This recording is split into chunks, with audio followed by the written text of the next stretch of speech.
Welcome. This is another episode of the Defenders of Business Value podcast, a podcast where we talk about what makes a business valuable, learn the tips and tactics to increase your company's value that only veteran deal makers know. And now, here's your host, Ed Mysogland. Today I had the opportunity to interview a hero, one of the guys I look up to. You know, I'm a big value guy. I've been doing it for 30 plus years as far as working on sell side value, whether it's the deal work that we do or just assigning value to the deals that we're taking to market.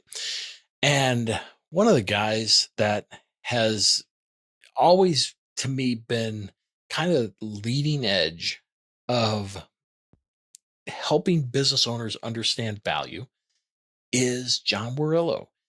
And you may not know the name John Warrillow, but you probably know the name Built to Sell. And that is who we interviewed today, or who I interviewed today. And John, you know, I've served on his board. I've helped, you know, I've helped in different capacities over the years in what they do. And I totally believe in their mission. And the funny thing is that, you know, when I think of value, you know, you got your Shannon Pratts, your Grabowskis, your Mercers. There's so many different people that have contributed to value that, you know, in the appraisal community. But the disconnect is, I think John has helped so many business owners or advisors like me help business owners understand the drivers of what creates value in their business. And so, yeah, total highlight. This is episode 100 for me. One of the gifts that John gave me was to be my 100th episode. And it was great. It was everything that I had hoped for. And I am 100% certain you are going to love this episode. So enjoy my episode with John Warrillow of the Value Builder System, author of Built to Sell. Well, John, welcome to the show. Thanks for having me, Ed. Good to be with you. It's awesome. It is one of my highlights. So I appreciate you being here. And I, in my introduction, you know, I probably didn't do it justice. So I say that every time, but I really believe that. But I guess I wanted to, ask you right out of the gate to talk a little bit about Value Builder and Built to Sell and that whole system that you've created. Yeah, well, you know, we were on a mission to level the playing field for business owners as they approach their exit. We think that right now they're bringing a knife to a gunfight, not knowing sort of the value of their company, how they can improve it. So, I mean, the most prominent thing we do is something called the Value Builder Questionnaire, which scores owners on these 8 factors that impact their value. We give them a score on each and then show them through folks like you how to improve the score on each of those drivers. So that's really where a lot of owners start their journey, is to get an assessment. You know, some folks say, well, why would I want an assessment? I don't want to sell. And what I usually say is, you know, have you ever gone into a gym and the trainer says, okay, let's do an assessment, right? But body fat percentage and, you know, how many push-ups you can do. And at the time it's annoying, but over time, you come to appreciate it, right? Because you can see what your weight was when you started, how many push-ups you could do then and now. And so I say to people, look, you don't have to want to sell your company to know, what the value of it is today, what it could be, and so you can track your journey. And so that's kind of what we do. Well, in my profession, I've known you, known of you, and I've known you for a long time, and I've never known your origin story, like how this whole thing came about, because, you know, as I was doing research, I mean, there's a gap that it seems that you were in your lab creating this whole thing. And I'm just curious to know, you know, how did this come? Because I don't know. Were you an entrepreneur? What? Tell me about how you got to this point. Yeah, I've been involved in a couple of businesses, mostly service companies. One was a quantitative market research business, and it was a reasonably successful business. I think we got to about $6 million in revenue. We had a very unique niche in that we helped big companies understand the SMB segment. So our clients were like Microsoft and Bank of America, those guys. And it was a very profitable business. Typical month, we do 20 to 30% EBITDA margins on 6 million. It was a good business. And I went to a guy named Perry Miele, M&A guy like you, Ed, in Toronto. And I said, Ed, Perry, what do you think it's worth? And I was kind of rubbing my hands together, waiting for the number because, I'd want in there thinking, Microsoft, Bank of America, we're going to get paid handsomely for this company. And, and Perry said, well, it depends on the answer to a couple of questions, what it's worth. And I said, shoot. And he said, well, who does the research? And I said, well, I'm involved in some of it because it's these giant corporations. I've got to keep my hand on the pulse of the research. So I'm involved in that. Okay, well, who does the selling? I'm like, it's Microsoft. I've got to get on a plane and go to Redmond if I'm going to convince Microsoft to use our company. So I'm involved in the selling. He said, okay, great. So let me get this straight. You're in a research business. You're doing the research and you're doing the selling. Is that right, John? I'm kind of seeing the writing on the wall at this point. Yeah. And he says, John, I can't sell your company. There's nothing here to sell. It's worthless. Yeah. And I'm sure you've had to deliver that message a few times. Grim Reaper of business valuation is my it's title. brutal, right? It's brutal. But that really kicked off for me a journey where we really transformed that business. It turned it into a subscription company. I got out of doing the selling, hired some, a leadership team, and ultimately it was acquired by a public company. You know them as Gartner Group, New York Stock Exchange listed company. So it sort of had a happy ending. But not knowing that stuff, thinking my business would be valued solely on my EBITDA and my client list, which is what I sort of took as gospel for probably a decade. Yeah, I kind of felt passionately about disproving that, or sort of educating folks about the stuff I didn't know, and that's what triggered me to write Built to Sell, and then Built to Sell in a sort of weird way kind of evolved into the Value Builder system. So that's sort of the short version of the story. Yeah. Well, you know what? The funny thing is I've always looked at Value Builder as serving the underserved. I mean, you were talking to an investment bank, and that person clearly had an understanding of what drives value, and to bring it kicking and screaming into small business land, that's a big win. And like I said, I knew there was a business in there. I just didn't know that it was your business. But now I could totally see, with all the data that you guys do, coupled with the mechanics of selling, I now see how it was put together. Now, rewinding even further, so was your family in entrepreneurship, or were you the black sheep and said, I want to start a business? Well, I mean, again, I'm 52, so this goes back a ways, but my family immigrated to Canada, where I live in Toronto, from England. And my dad, I was 5 when we moved here. And my dad came here with no job, nowhere to live. And he had 2 weeks to kind of get both of those sorted out between the time we left England and the time that we came over on a ship, and he flew over, and we had to get all that stuff sorted out. So he was the original entrepreneur in our family, although he didn't actually start a business. Entrepreneurial, I mean, he took a chance and a risk, and it paid off. He was in the corporate world, but yeah, no, I guess in a funny way, he ran a magazine company in Canada as a manager, not an owner, but a manager, and he was involved in a magazine similar to Inc. magazine in the United States. It was called Profit.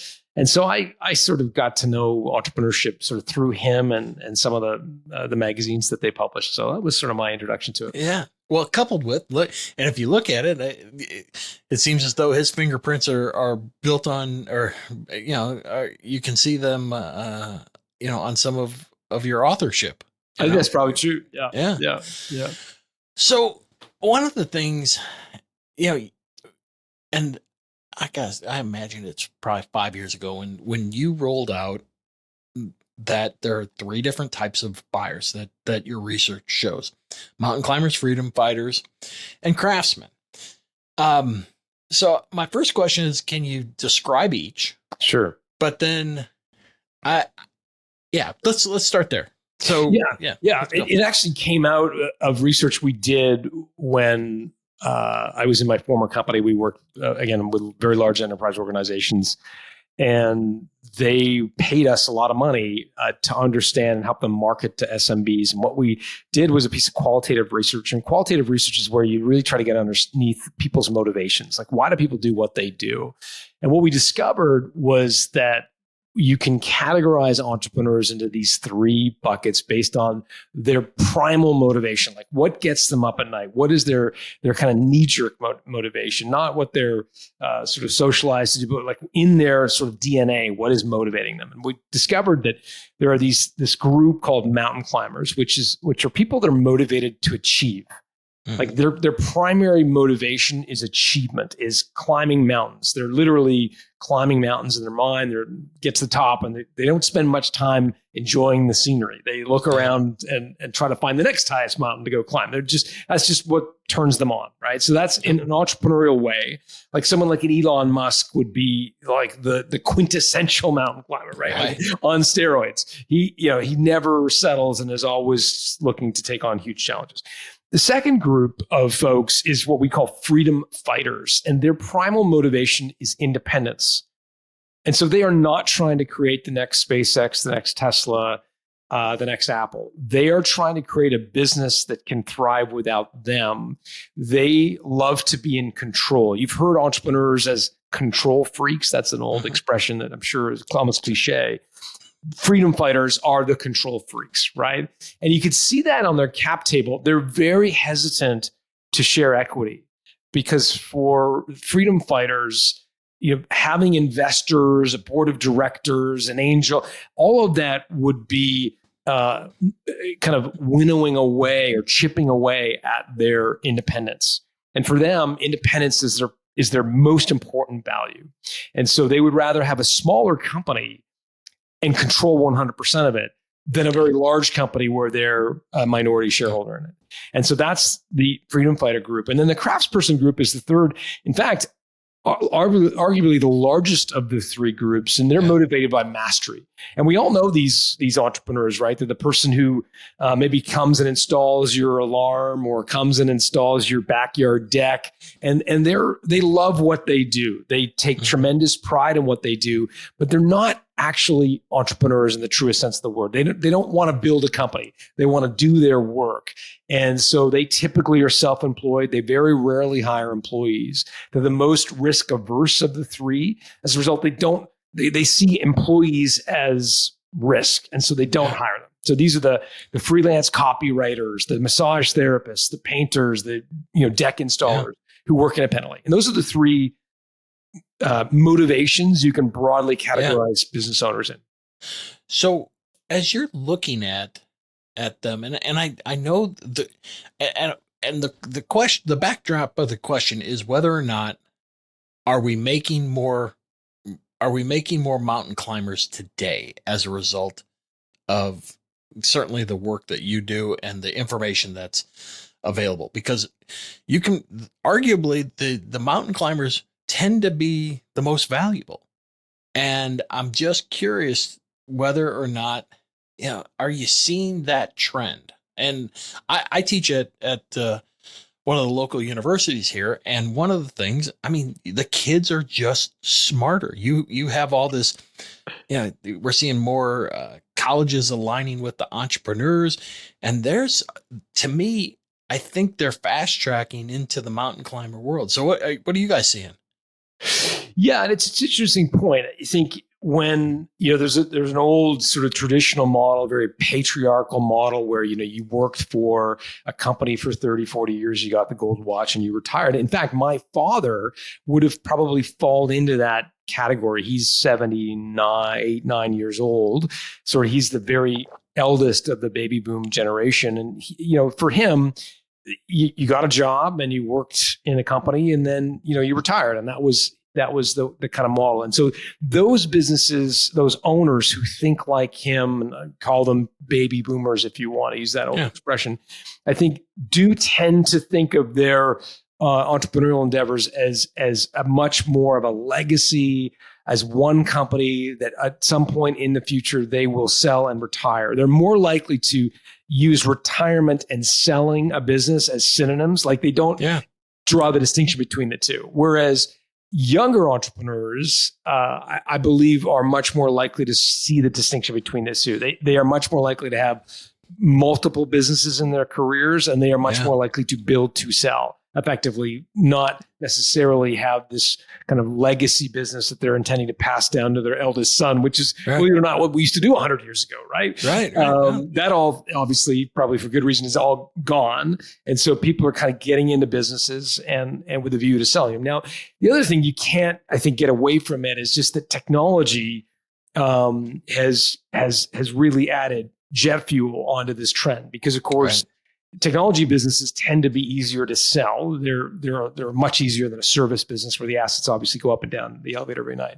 And so as technology business, in particular SaaS apps and SaaS companies and so forth, have become more commonplace, it's just increased the volume of deal flow in that sort of space. And so, yeah, I would tend to agree with you in your qualitative. We haven't done the quantitative analysis, but qualitatively, I tend to agree with you, Ed, that mountain climbers, the proportion of mountain climbers is growing. Well, I think they're before I would say there's distinction between each of them, and I think the freedom fighters and the mountain climbers are starting to blur. That, you know what, I can have the freedom, but I can also have just a great business that'll operate without me. Yeah. You know? I presented them today as being like very distinct, like you're either a mountain climber or you're a freedom fighter. And that's a mistake. They are shades of gray. There are, prevalences and there are tendencies, but they're not like black and white. One thing that you can look for, and I alluded to it earlier, is the cap table, because you will find that freedom fighters are very reluctant to bring external investors into their business, because again, for them, that's just somebody looking over their shoulder, someone undermining their authority, someone second guessing their work. That's just all, they're allergic to that, right? So that's that is one area where you can see some fairly stark differences between the two. Well, I'll tell you one of the, and I just thought of this, and we see in the United States what the SBA is doing. I mean, where you can contribute 5 or 10% into a deal, and the balance is funded. You don't need a cap table. I think in the baby boomers and go back a generation, that you didn't have that luxury. And so I think that's what's prompting me to say, I think that today's buyer is fast forwarding through some of the freedom fighter benefit and moving closer to, or moving faster into the mountain climbers. I mean, I don't know if that's right or wrong, but yeah, no, I think that's true. And of course, there's an entire legion of new owners who are buying companies, and this is again fueled by the SBA, and also Harvard and Cornell have entire courses dedicated to how to buy a small business, and so a lot of people have seen the money private equity groups have made. Yep. They kind of get underneath the business model and say, okay, well, a bit of debt and a little bit of equity, I can, maybe a little bit of a vendor take back, and I can probably buy a company for a fairly small amount of capital. And that model is being taught at many universities around the country. And so you have these young people 2-3 years out of business school trying to buy companies, which is something never happened. You think that's good or bad? Oh man, that's a loaded question. Yeah, Go ahead.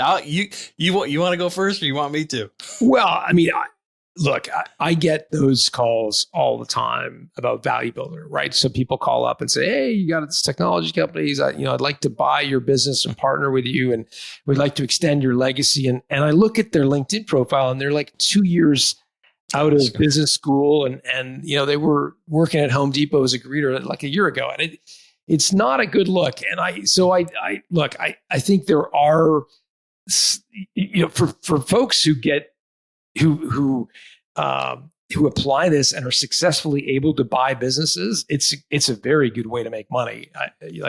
Oh no, 100%. But the quickest way to wealth is this path. I mean, zero question about that. But I'll tell you that I'm with you. It is not, and I don't want to say manipulative, because that's not what it is. It's just, you don't know what you don't know. And, you coming to the table as a 24-year-old, it's really hard it's harder than it looks. Yeah. For someone to go, oh, you know what? I think I'm going to entrust, certainly there's going to be some sort of debt, some seller note. I'm going to entrust that to you. It just doesn't resonate, but you're right. I mean, and like I said, I teach over at the university, and we've got a class called venture planning, and that's exactly what they're doing. They're out looking for deals, and some of them have found it. But boy, oh boy, as a deal guy, it's like it takes a real special person to get that one across the finish line. Yeah. Yeah. And most of the debt is personally guaranteed, but if you're 24 and have no assets, who cares? Right? Like it's fine. When you're 44 and have a house and a bunch of stuff, it's probably not the best business model to follow, because again, this debt is personally guaranteed. So it's for the kids who can make it work. I think it's a great way to build some wealth. But for owners who are looking to sell, I'm not sure it's the best way to exit. Well, and people are going to hear this, and I can't believe, I just said that, and because I've said, your first loss is your least loss. If you want to risk it, now's the time to go all in. And I don't know whether that's good advice or not. Yeah. I think generally, Ed, like entrepreneurship is building a successful company has to be one of the most difficult things there is to do. Yeah. And I think one of the things, we started this conversation going back to advising Microsoft and Apple and Bank of America on marketing small business owners. And what I used to try to drill into their heads is you call them small business owners, right? And you kind of look down your nose and say, oh, they've got 5 million in revenue. This is a little 30, 40 employee company. They have no clue what it takes to build a 30 employee company. Yeah. The ability to build a 30, 40 employee company is a very, very, very tiny percentage of the pie. Even if you look at the statistics, only 4% of businesses in the United States ever crest 1 million in sales. Yeah. 1 million in sales is probably 6, 7, 8 employees. Yeah. Right. So you get to 30, 40 employees, you're probably in the 1% club, right? Yeah. And you know how to negotiate a lease, you know how to hire, you know how to fire, you know how to write a marketing plan, you know how to operate. I mean, you have to know every aspect of a business. 100%. And I just think people looking at from the outside looking in have no clue. And so equally, a 24-year-old with an MBA is like literally has no clue what it takes to run a company. And I think are woefully underprepared for it. Yeah. And I agree with you. I think there's some outliers, but I think the entrepreneurship groups out there, one of the best things that have come out of our classes is that it helped you figure out that you aren't an entrepreneur. This is, some of the things that we teach, and it's like, you're not wired for this. If you think this is bad, just wait till you're risking your own money. Yeah. I just did an interview. I apologize for cutting off, Ed, but I just literally did an interview with a guy who built a little company, and he wanted to go after fraud in the government and people trying to take advantage of Medicare and unemployment. And he built a little algorithm, a little software package that allowed him to kind of hook up to different databases and figure out who was trying to cheat the system, right? Really? He went for 2 years without making a sale. Obviously, government organizations are slow to move. 2 years. Invested $700,000 of his own money before he made a single sale. No, there's your guy. Like that's entrepreneurship, right? Yep. It's yeah, it's a tough. You know what? But that's the guy that's sitting there, and he's the value builder client that now because he will start off and he'll remember that 700 grand and he'll remember that risk, and he's going to figure out somebody needs to pay me for the risk that I took. 100%. Well, let's go talk about whether or not that's even possible. So yeah, I love it. Well, I don't think anybody's, in the introduction, and I mean this, and I'm not just stroking you because you're on my podcast, but I do believe that you have opened the conversation, the value conversation, for so many businesses that I do put you in a different category as far as being a business value pioneer. And you're at what, 70,000 people have gone. These are businesses that have gone through the Value Builder questionnaire, right? Yep. More than 70,000 now. I was telling somebody today that behind every one of those questionnaires, there's a family, there's employees, there is so much more that goes behind just simply going through this process. There's so much more at risk, and there's so don't be flippant about what we're doing here, because it means so much more than what you believe. And so that's what when I was talking about 70,000 data points or 70,000 businesses, you look at who else has that data. No one. Do you know anybody that has this many businesses that have filled out 62 questions about their business? I don't know. No, I don't know. I don't think so.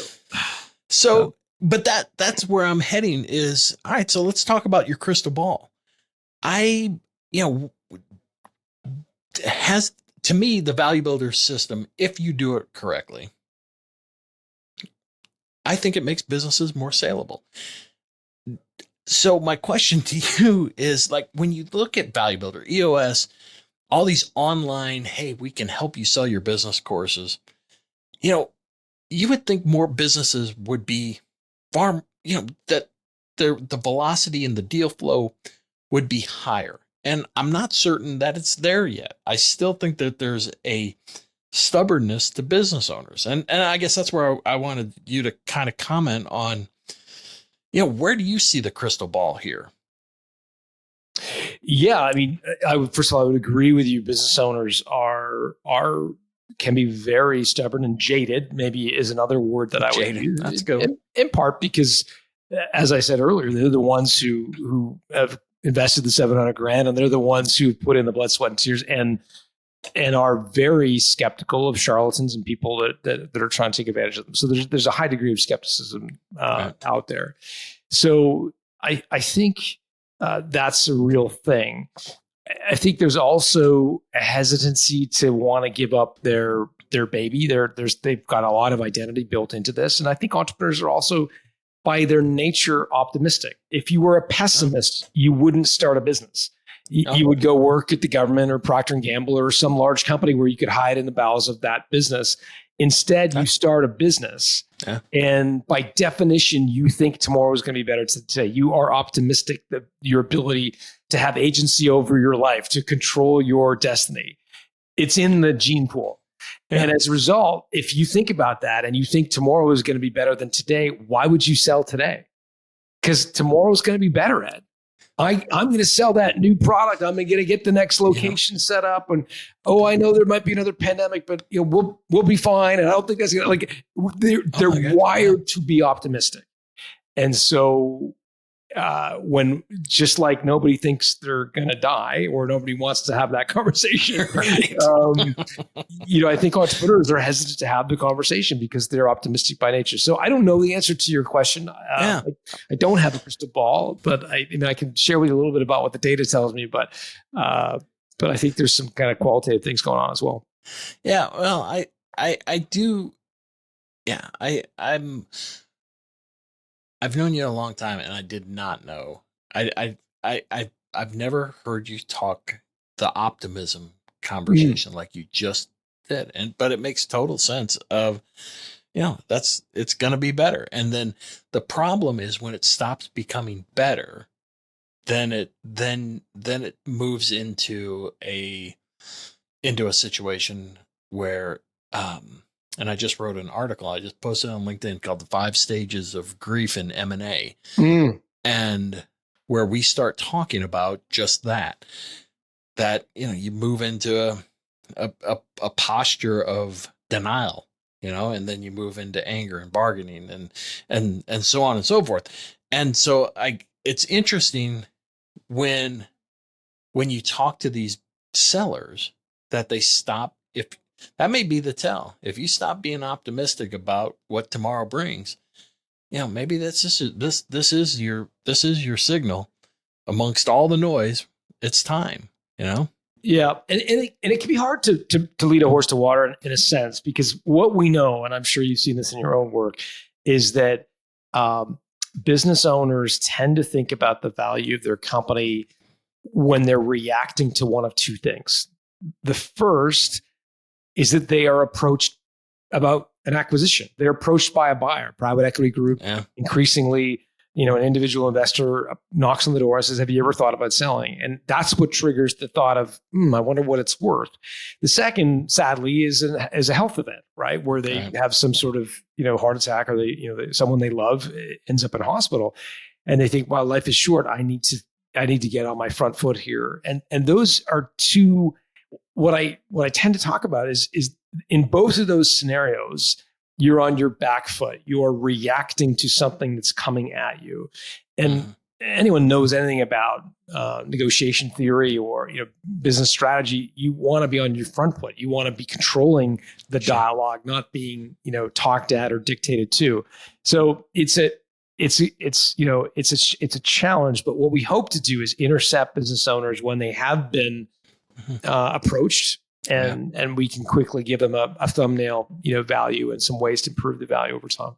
Yeah. So when we talk about, everybody's talking about, at least in the United States, the silver tsunami. I've seen some waves. I shouldn't even say waves. I've seen some wakes. There's not ripples. There's no, there is no, just ripples. It's not a tsunami. And rightfully so. I shouldn't say rightfully so, but I do think that, if you want to hold the business and get carried out, rock on. I mean, that's up to you. But I guess what I'm asking is, I wanted to know, do you guys track, kind of the deal flow and velocity of those groups that are coming through the system and then exiting? Do you guys track any of that? Yeah, we look at the proportion of our users who have received an offer in the last 12 months. It's up a little bit, but it hasn't moved tremendously in the last couple of years. So it's up single digit percentage points, but not, as some people thought it would, double, triple. I think one of the things that we have to remember is, obviously, the pandemic was disruptive for a lot of businesses. Yeah. And so, most people kind of got back to work in earnest in 22. So now they're really only getting their first full year P&L that's not been dragged down by the pandemic. And so I think there is some pent up demand to sell among owners who want to get 1 or 2 more years of decent numbers under their belt before they go to market. I think that I've heard that. And I do genuinely believe that to be true.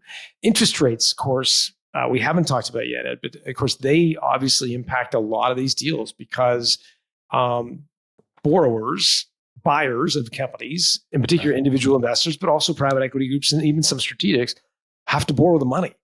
And that money has gotten twice as expensive as it was 2 years ago. And so that has somewhat offset what I think would have been a natural influx of sellers, is the buyers are having to get debt, and the debt needs to be repaid, and it's expensive.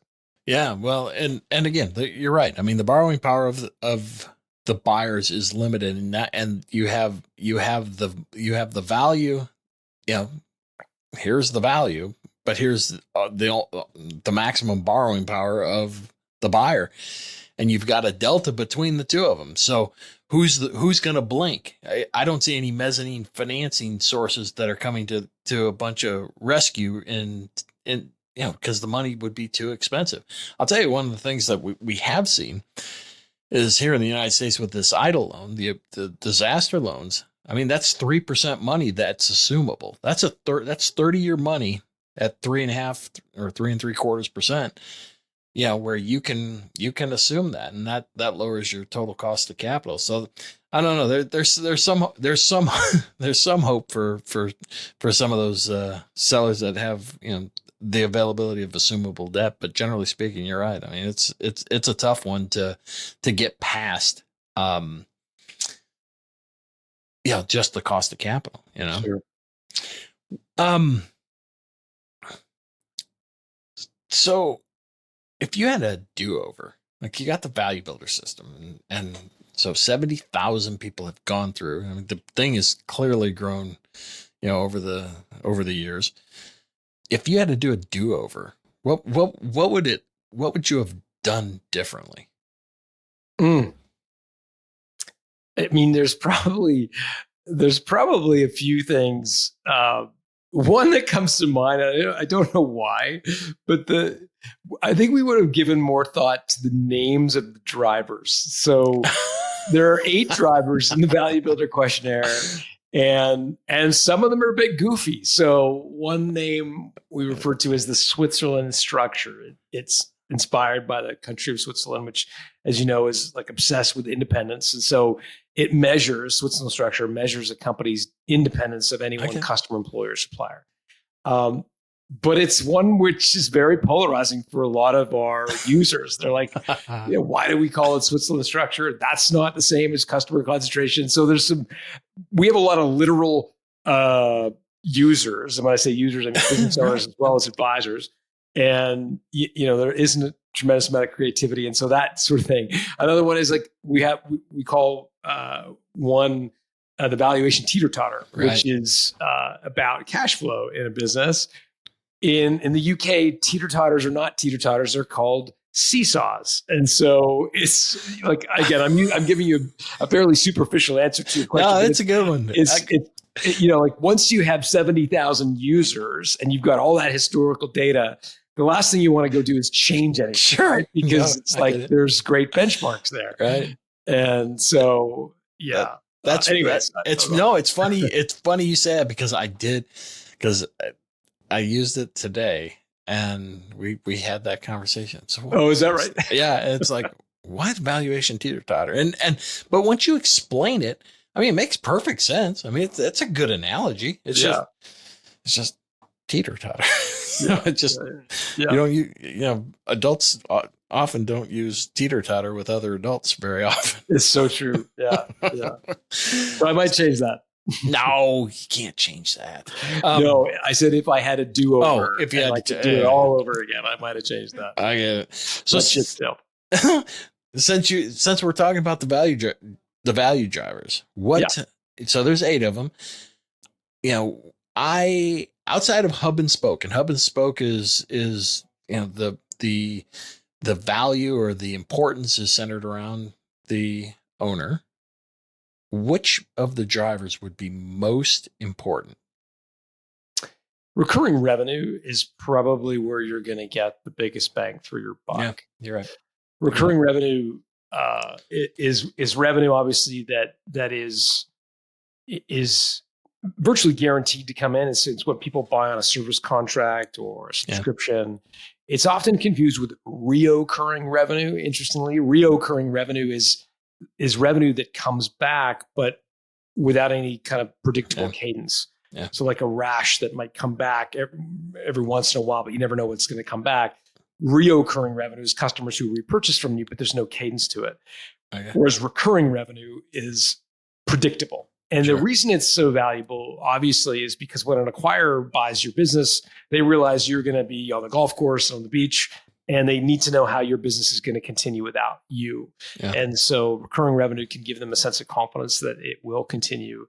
It also allows them to borrow more money in some cases, because the business is more stable, more predictable. And it's not necessarily just the domain of software companies. So, I just did a webinar actually a couple of days ago about this topic, but there's lots of examples.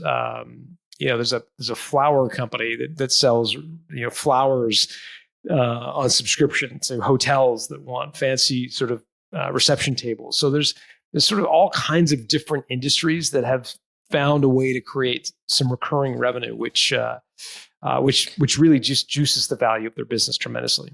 You know what? I knew since you wrote the book Automatic Customer, for the life of me, I don't know why I didn't add both of them. Like, you can't say hub and spoke and you can't say recurring revenue. So which what's number 3? Yeah, but number 3, I was going to, it's sort of a toss up between recurring revenue and number 3 is monopoly control. Monopoly control gets its name, as goofy as it may seem, from Warren Buffett. So Warren Buffett is famous, as for investing in companies with a deep and wide competitive moat. That's one of his main criteria for investing. And why does he do that? Well, he does that because when you've got a moat, you've got some pricing authority. You've got a competitive advantage that's not easily replicated. And so that gives you pricing authority. With pricing authority, that gives you more margin. More margin allows you to invest in sales and marketing. And it creates this sort of domino effect that builds on itself. And so monopoly control is the attribute we refer to as, really, do you have something that is truly unique, something that makes you different?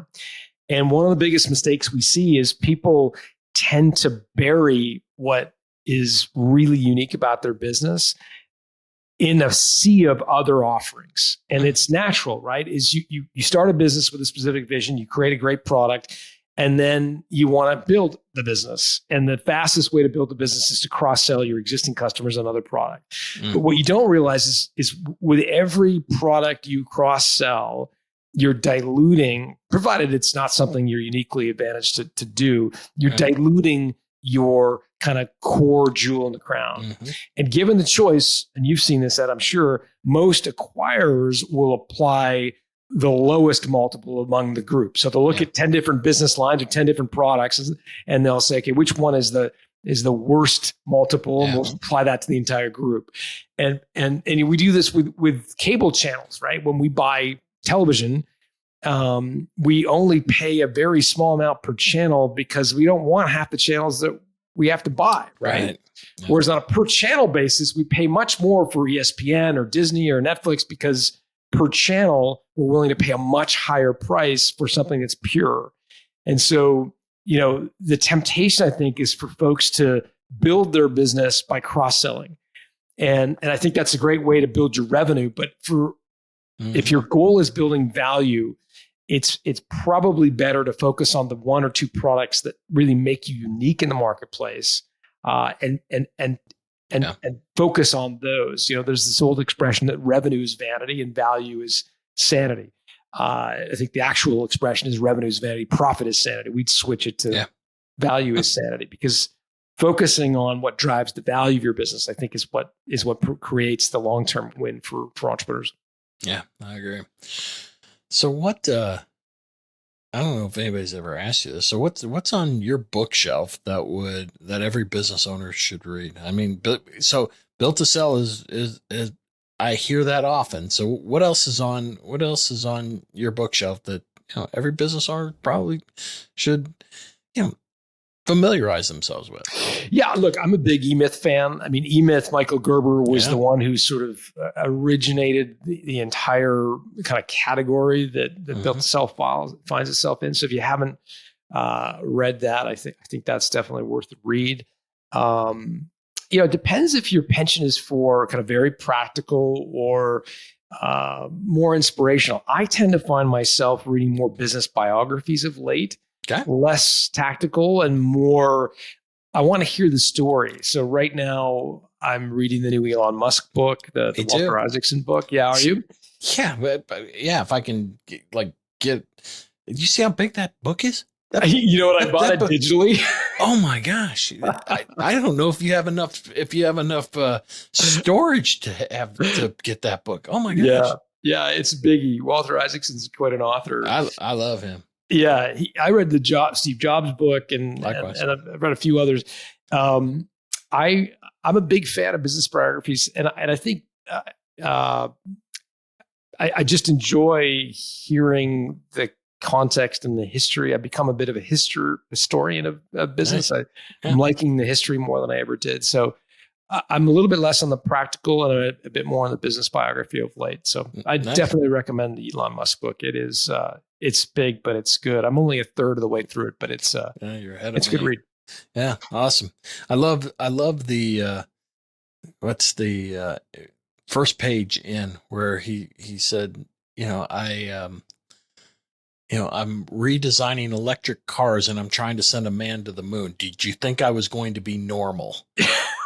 That's right. I don't know where the quote was, but I love that as page one. Yeah. I can't remember who that was in reference to, but it was some conversation or speaking at some university commencement or something like that. But yeah, no, I recall that. And it's a great point. I mean, the guy, he's done more in his lifetime than most people will ever do in 10 lifetimes. Amen to that. Well, I know we're bumping up on time, but what's coming next for Built to Sell or Value Builder? Any books? You put your fourth one out here in a couple of years back, The Art of Selling. So what's next on the John Warrillow docket? Oh man, personally, I might actually write a fiction book. Nice. I've kind of been curious a little bit about that. I think I would love to do that and make it. I'm longing for the sheer creativity of it, as opposed to having to make everything right. Because when you write a business book, you have to kind of do the research, make sure you got the right quote and the right statistic, and you quote there like you're sourcing the right. I don't want to do any of that stuff anymore. I'm kind of keen on maybe writing another, but a fiction book. So that might be me personally. And with Value Builder, we got a ton of stuff coming up. We're doing a refresh on the Value Builder report. We're really leaning into assessments. The Value Builder report, the pre-score report, and the Freedom Score. That's sort of the trifecta, or the three sort of legs of the stool. So we're really leaning into. From a product development standpoint, sort of refreshing some of those products, which we're excited about. Well, it having seen where it started and where it's going, it is awesome. I will tell you that the research and a lot of the things that you do make the things that I do a lot easier. It's kind of you say. No, and like I said, I'm not stroking you because you're my 100th episode guy, but you know what I'm saying. I'll take it. So last question. I've asked it. Now I'll have asked it 100 times. So what's one piece of advice you'd give the listeners that would have the most impact on their business? What would it be? Yeah, this is a good question. Here's the thing. I think a lot of your listeners are probably parents. And if we're honest with ourselves as parents, and I know, Ed, you're a proud father, maybe in our dreams we think about, maybe they'll be the quarterback for Alabama, or maybe they'll go to Harvard, or maybe they'll do some amazing thing. But I think if we're honest with ourselves, we would love to think that our kids will grow up to be independent, happy people. And if we're able to do that, it doesn't really matter what they achieve in life. We'll job well done. We'll be able to pat ourselves on the back on the rocking chair of life and know that we've done a good job. I think that's the parents' sort of responsibility. And so what I would invite your listeners to do is apply the same lens to their business and say, instead of I'm the CEO of my business, and I'm going to grow it to another X million in revenue or X stores, I'm going to think of my role as the parent of my business. And the ultimate arbiter of my role as founder is, do I create something that can live independently, happily in the universe without me?